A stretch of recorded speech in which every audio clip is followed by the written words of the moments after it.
Bom dia. De novo, R$ 1.000 do contribuinte é sagrado. E o pessoal, podem até checar com eles. Bom, né? Tem repórter querendo, tá indo atrás até do meu orientador para saber se eu era um bom aluno, se eu era bacana. E isso que você está comentando é importante. A gente tem que ter uma parceria estreita. Não tem que ter essa quebra de divisão entre federação, governo federal, que é nós aqui no MEC, as secretarias estaduais e municipais. Tem que ser complementar. Eu sei que vai ser polêmico, vão falar agora, mas eu vou falar. É uma linha de montagem humana, no bom sentido. A gente tem que pegar esse indivíduo, jovem, criança, com potencial, e maximizar esse potencial dessa criança. E a gente não pode ficar preso, essa parte é só minha, essa parte só sua. A gente tem que trazer todo mundo junto, município, estado, e pegar essa criança lá atrás, com 2, 3 anos, e trabalhar ela bem, para ela chegar na primeira série sem dificuldades de se alfabetizar. Quando ela chegar, eu sou velho, então vou falar colegial, estou brincando, ensino médio, ele está bem também, essa criança está bem também. E aí quando for para o ensino técnico, ou faculdade, ou seja lá qual for a coisa que vai ter o destino, ela pode performar bem. Mas o objetivo é melhorar esse potencial todo que vai ficando pelo caminho. Eu me recuso a acreditar que o brasileiro, eu me recuso a acreditar que a gente é pior do que os nossos vizinhos da América Latina. Eu me recuso a acreditar que a gente não tem a mesma capacidade que um europeu ou que um asiático. Eu me recuso. É alguma coisa que a gente, como nação, nós estamos fazendo errado aqui. E a gente quer corrigir isso. Mas eu gostei da sua pergunta pelo seguinte, é chocante, né? Uma coisa tão importante, não custa pouco, R$ 500 mil é muito dinheiro. Mas comparativamente, o que a gente pode fazer com valores que são considerados, são praticamente desprezados, né, por certas instituições aí que recebem bilhões, e com R$ 500 mil o que a gente não consegue fazer. Não sei se você concorda, não seria legal se a gente tivesse com mais frequência esse tipo de exame, com mais séries, a um custo de R$ 500 mil? É isso que a gente está falando, de priorizar esse tipo de ação, tá, gente? É isso que a gente está falando, gente. É importante. Assim, vocês vieram aqui talvez esperando polêmicas de outros assuntos, mas é disso que a gente está falando. Fazer um exame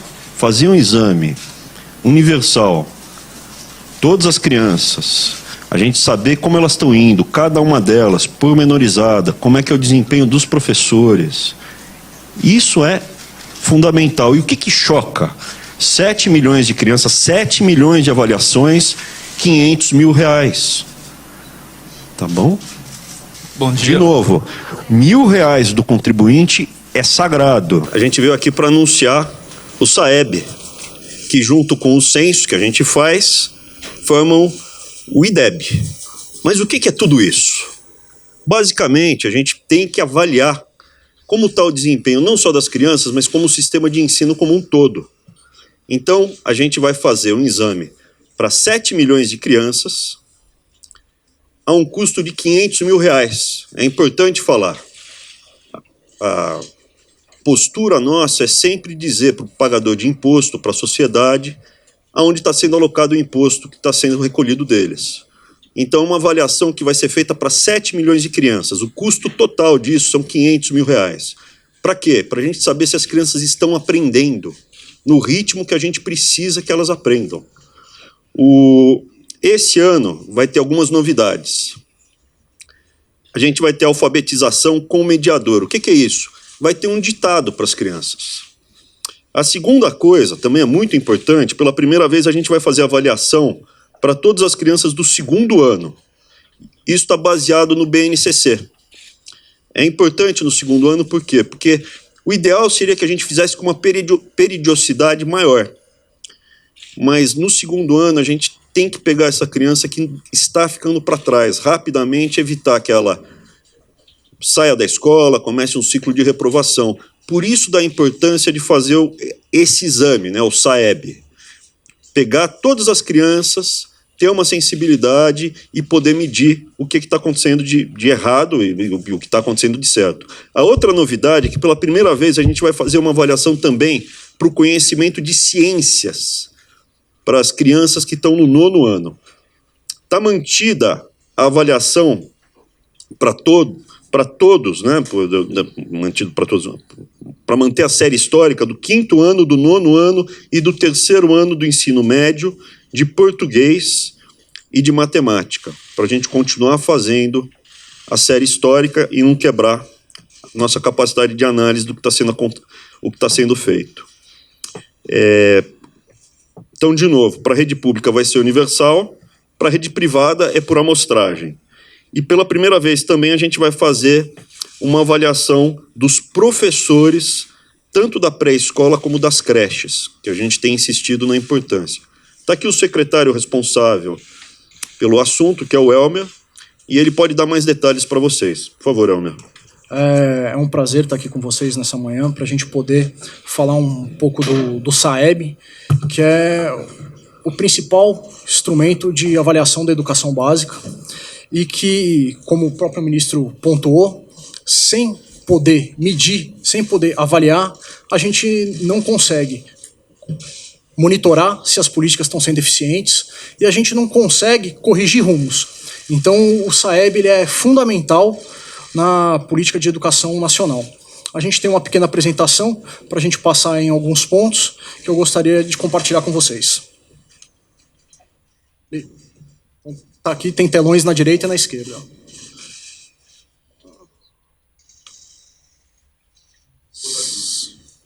Daqui? Vamos lá. Bom, o SAEB ele é composto de uma avaliação somativa, que isso quer dizer que ela avalia o final de um ciclo.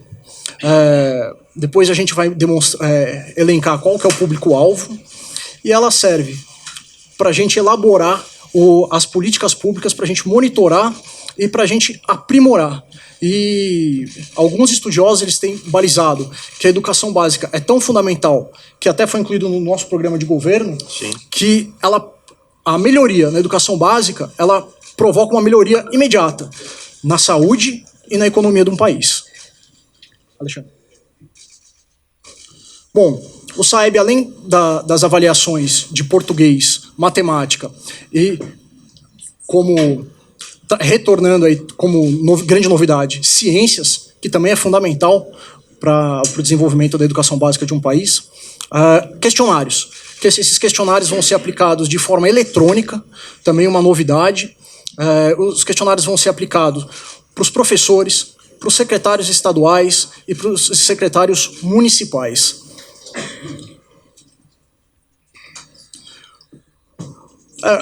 Obrigado. Bom, ele é a maior avaliação que a gente tem de educação do país. A gente vai esperar terminar o censo, mas com certeza ultrapassa de números aí em torno de 7 milhões de estudantes. Participa estudantes, professores, diretores de toda a rede, inclusive da rede privada por amostra. Ele é feito através do INEP, que é o Instituto Nacional de Estudos e Pesquisas, uma autarquia vinculada ao Ministério da Educação, e ele é aplicado a cada 2 anos. Então a gente vai aplicar esse ano e os resultados até o final de 2020. Ele é realizado para avaliar a qualidade das redes de ensino, se o aluno está realmente aprendendo o conteúdo que ele deve saber. Vai ser avaliado também se o ensino está sendo adequado e poder fazer um comparativo entre as unidades da federação, entre as demais escolas.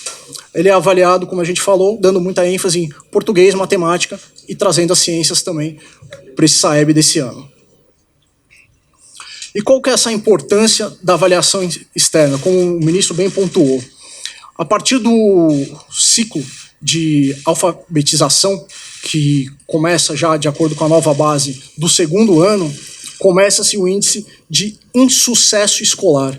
E o que é o insucesso escolar? O insucesso, ele é o abandono, ele é a repetência. Então, a gente pode ver nesse gráfico que a partir do segundo ano, a rede pública começa a se descolar da rede privada e apresentar um índice de insucesso muito grande. Então, a gente, através dessa avaliação, para a gente transformar dado em conhecimento, porque o SAIB não é somente uma avaliação que vai trazer uma nota. Ele serve para a gente interpretar e, com isso, trazer um conhecimento para todos os formuladores de política e, com isso, a gente melhorar esse gráfico e aproximar da rede privada, que tem uma taxa de insucesso muito menor. Como falei, os questionários, professores, estudantes, diretores e também secretários estaduais e municipais. Aí, público-alvo, vamos lá. Rede pública, 5º, 9º e 3º, português e matemática para todo mundo. Português e matemática da rede pública para todo mundo, do 5º, do 9º e do 3º. Rede privada, amostra. Rede privada, sempre amostra. Ciências, amostra, tanto da rede pública quanto da rede privada, 9º ano. A novidade, segundo ano, que é quando a criança, 7, 8 anos em média, está fechando seu ciclo de alfabetização. E também vamos trazer aí questionário, somente questionário para os professores e educadores de creche 0 a 3 e pré-escola 4, 6 anos em média. As avaliações começam de 21 a 1º de novembro. Isso não quer dizer que é uma avaliação nesse período inteiro. É um dia que a escola vai agendar essa aplicação entre esse intervalo, justamente para a gente conseguir atingir o universo todo. E resultados até dezembro de 2020. Ela é uma prova em torno de 2 horas e meia que vão ser aplicados, num único dia. O público-alvo a gente já bateu bem. Pode passar. Escola também. E, senhores, obrigado. Essa era a apresentação para a gente contextualizar o assunto e nos colocamos à disposição. Eu só queria chamar a atenção para a importância óbvia de medir o aprendizado no limite individual. A gente gostaria de ter individualizado toda criança por criança, não num grupo. Cada uma das criancinhas, os indivíduos, a gente poder avaliar o acompanhamento delas, saber como está indo o aprendizado. Parece razoavelmente justificável ter esse acompanhamento. Eu gostaria de chamar a atenção para os valores. São R$500 mil para 7 milhões de crianças. Então, R$500 mil é muito dinheiro, é dinheiro suado do contribuinte, mas comparado com outros gastos que acontecem no governo, são diferenças monumentais. A melhora da educação básica, da educação fundamental, creche, pré-escola, a gente está falando realmente de diferenças muito grandes do que foi feito no passado, do que a gente precisa fazer daqui para frente. Esse é o primeiro ponto. A razão da gente ter marcado para hoje é porque o contrato foi assinado nessa terça-feira com a Valide. Isso já é fruto da equipe que o Elmer está conduzindo aí, o trabalho todo, inclusive também a Valide que vai resolver o Enem também, né? Perfeito, a gente só está ultimando o processo, já foi avaliado pelo TCU e tão logo a gente conclua o processo, a gente vai ultimar com a assinatura do contrato do Enem com a Valide. Ok, era isso que a gente tinha para falar. Obrigado. Gente, a gente vai abrir para pergunta. Quem quer falar primeiro? Bom dia, ministro. Renata Maris. Tudo bem, Renata? Tudo bem, Renata Como é que Maris, você tá? Jornal Globo. Tudo bem. Ministro, eu gostaria de tirar algumas dúvidas. A questão de ser amostral para o segundo ano do ensino médio, qual o motivo de ser amostral e por que não censitário, como vinha sendo feito na avaliação da alfabetização anteriormente? Uma outra dúvida Em relação, não tem a ver com essa questão, mas eu vou aproveitar a oportunidade para perguntar para o senhor duas coisas relacionadas à universidade. Deixa primeiro responder a primeira questão. Eu acho que houve uma confusão. A gente não falou isso, tá? Estava na apresentação, ministro.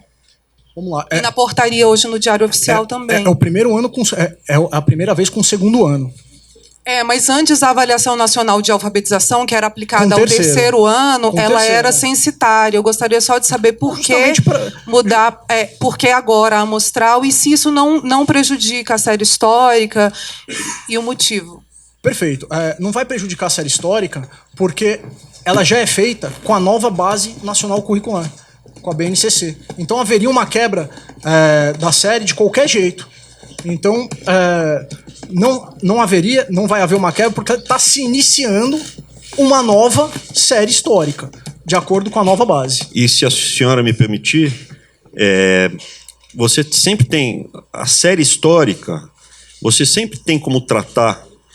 Você pode fazer tratamentos econométricos para você dar continuidade para a série histórica. A quebra da série histórica é se a gente, por exemplo, deixasse de fazer, mas do segundo para o terceiro ano, com um tratamento estatístico razoavelmente simples e bem robusto, a gente consegue manter toda a parte de análise. Isso não gera problema. E só para pontuar, é segundo do fundamental, não é segundo do médio. Como a senhora falou segundo do médio. Eu acho que a senhora se expressou mal, tá?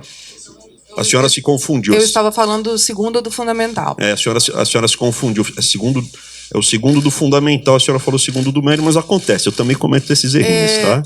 E o fato de ser amostral foi por uma necessidade de economia de recursos? Qual o motivo de ser amostral? Para começar, a gente vai fazer... veja, a gente está com orçamento contingenciado, acabamos de chegar aqui, não tem 30 dias, estamos correndo atrás de várias coisas, de fato, a arrecadação está vindo mais baixo, o orçamento do MEC foi contingenciado, a gente está se redobrando e deslocando para onde a gente acha fundamental os recursos. Eu acredito que passando a nova Previdência, eu realmente acredito que ela vai ser aprovada agora em junho na Câmara. Isso vai gerar um aumento na confiança dos agentes econômicos, dos investidores, das pessoas, e a economia brasileira finalmente vai conseguir deixar para trás o legado desses anos de intervencionismo, de descomprometimento. Mas, enfim, a gente não veio falar disso, a gente veio falar do exame.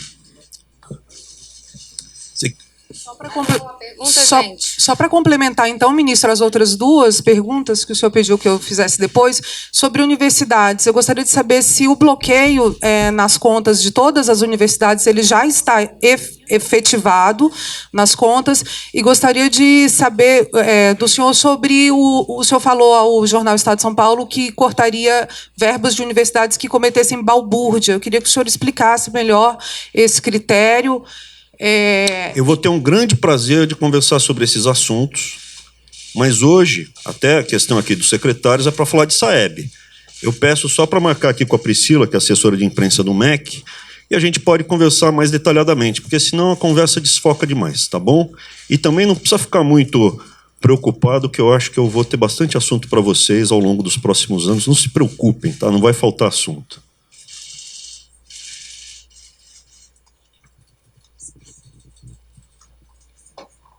Ninguém?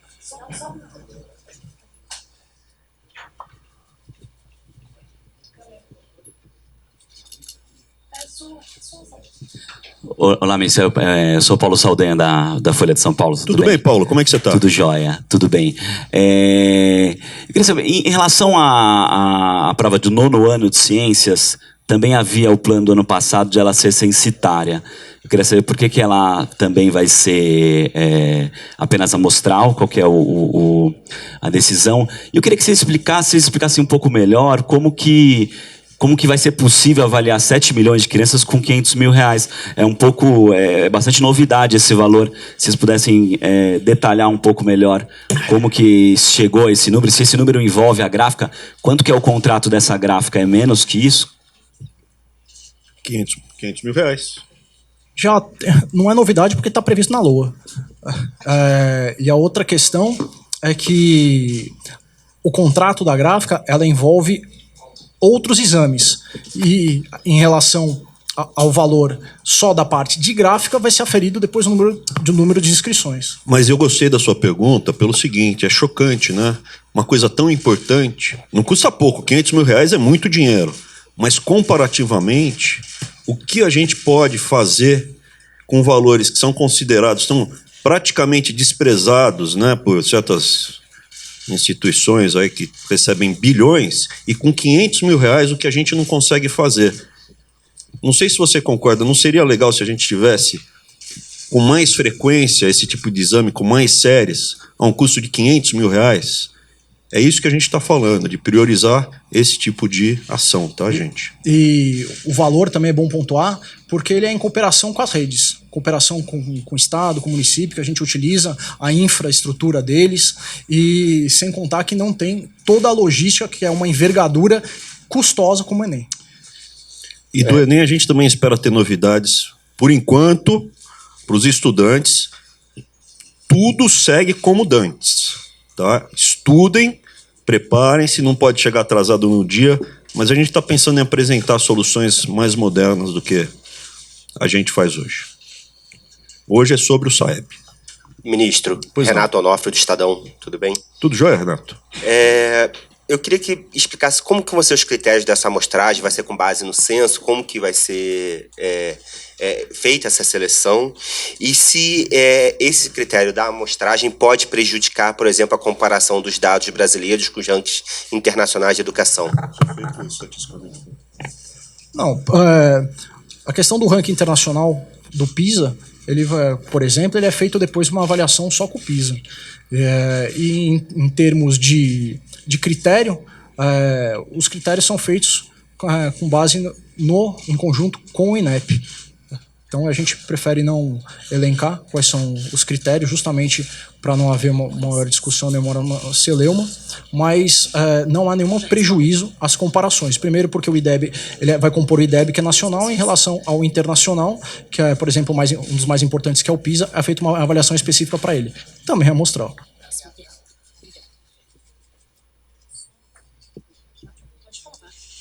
Pode fazer. E reforçando, a avaliação internacional como PISA também é amostral. Flávia Alvarenga, da TV Globo. É só para a gente ter uma explicação mais clara, por que que agora que se inseriu o segundo ano do ensino fundamental no SAEB, a escolha foi por uma amostragem, e se a gente tem como mensurar, seriam quantas crianças de 7 anos que já fariam a prova esse ano? O número específico ele vai ser avaliado quando terminar o censo, que aí a gente vai ter realmente a noção.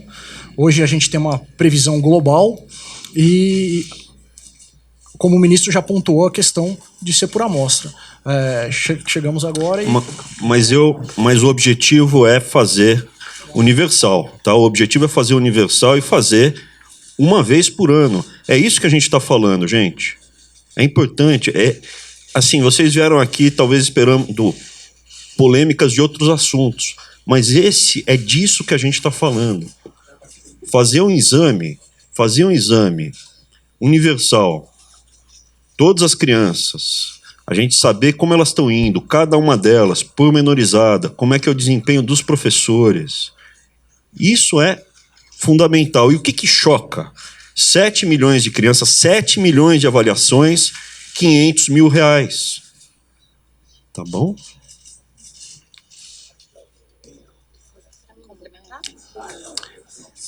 Bom,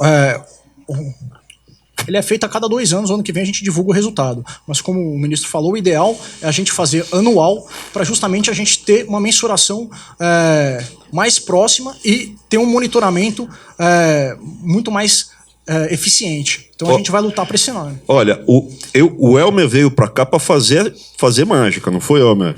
Já chegou jogando Missão e dada. marcando gol. Missão dada. Agora, Eu peço um pouco de paciência para vocês. Eu posso tá? reforçar, então, a minha pergunta? Porque quando a gente lê quinto ano, nono ano e terceiro ano do ensino médio para todos das escolas públicas, a gente veio na expectativa de que o segundo ano do ensino fundamental seria também para todos os alunos das escolas públicas e por amostra nas escolas privadas. E daí veio como amostra para público e privado. É porque é a primeira vez que o segundo ano está no SAEB, é um piloto ou, enfim, é uma decisão? É essa explicação mais ampla. Não foi uma decisão. Se eu pudesse decidir, eu faria universal. Se eu pudesse, vamos lá, se eu tivesse plenos poderes, né, eu faria universal para todos os anos, tá? Mas a gente está chegando, a administração Bolsonaro tem 4 meses, a gente está há menos de 30 dias aqui, estamos chegando, então é isso, primeira vez, fazer o teste, o piloto, ver se funciona, corrige. Eu acho até salutar, né? Você primeiro faz um piloto por amostragem, vê se tem algum problema antes de fazer o universal. Se bem que pelo custo, eu faria universal de primeira, se eu pudesse, tá? Bom dia. De novo, R$ 1.000 do contribuinte é sagrado. Eu faria porque eu acho que o resultado, mesmo que saísse com erro, vale a pena, tá? Bom dia. É o que está na lua também. Opa, aqui. Bom dia, Thiago Bittencourt, TV Brasil. Como é que tá, Thiago? Tudo bem? bem? Maravilha. Vocês falaram da aplicação de questionário para professores, diretores e dirigentes de educação. Secretário. É isso, eu queria saber como é que seria essa aplicação para secretários estaduais, municipais de educação. Se isso vai ser aplicado também no MEC, na instituição aqui. E eu gostei da sua pergunta pelo seguinte, a gente está fazendo reuniões com os secretários estaduais e municipais aqui, e o pessoal podem até checar com eles. Né? Tem repórter querendo, tá indo atrás até do meu orientador para saber se eu era um bom aluno, se eu era bacana. O meu orientador falou que sim, que eu era bacana, que eu era comportado, educado, e fiz uma bela dissertação. Mas voltando, eu acho que seria legal vocês conversarem com os secretários estaduais e municipais que já têm participado das reuniões conosco. A gente tem tido esse trabalho intenso, porque eles estão na ponta. E isso que você está comentando é importante. A gente tem que ter uma parceria estreita. Não tem que ter essa quebra de divisão entre federação, governo federal, que é nós aqui no MEC, as secretarias estaduais e municipais. Tem que ser complementar. Eu sei que vai ser polêmico, vão falar agora, mas eu vou falar. É uma linha de montagem humana, no bom sentido. A gente tem que pegar esse indivíduo, jovem, criança, com potencial, e maximizar esse potencial dessa criança. E a gente não pode ficar preso, essa parte é só minha, essa parte só sua. A gente tem que trazer todo mundo junto, município, estado, e pegar essa criança lá atrás, com 2, 3 anos, e trabalhar ela bem, para ela chegar na primeira série sem dificuldade de se alfabetizar. Quando ela chegar, eu sou velho, então vou falar colegial, estou brincando, ensino médio, ele está bem também, essa criança está bem também. E aí quando for para o ensino técnico, ou faculdade, ou seja lá qual for a coisa que vai ter o destino, ela pode performar bem. Mas o objetivo é melhorar esse potencial todo que vai ficando pelo caminho. Eu me recuso a acreditar que a gente é pior do que os nossos vizinhos da América Latina. Eu me recuso a acreditar que a gente não tem a mesma capacidade que um europeu ou que um asiático. Eu me recuso. É alguma coisa que a gente, como nação, nós estamos fazendo errado aqui. E a gente quer corrigir isso. Falei bonitinho. Eu queria saber se vai ser aplicado dentro do MEC isso e quais medidas podem ser tomadas a partir do resultado, porque o secretário de educação, por exemplo, ele pode não ser um técnico, ele pode ser um político. Não, daí não, né, gente? Calma, por favor. Cada dia a sua agonia. Você acabou de falar muito bem. É um erro, tá? O objetivo é que não seja indicação política. O diretor da escola não tem que ser técnico. O MEC vai orientar. Quem, por exemplo, um diretor de escola, que seja por orientação, a gente vai orientar para ser para serem profissionais, dedicados, com performance, consigam entregar o que a gente quer. E à medida que for entregue, a gente quer destinar mais recurso para quem entregar os resultados positivos. Entregou positivo, reforça. Não entregou positivo, a gente vai ver por que não está entregando. Até por isso da importância do trabalho do Elmer. Como é que a gente consegue pilotar a educação de um país se a gente não tem os dados? Conta para mim.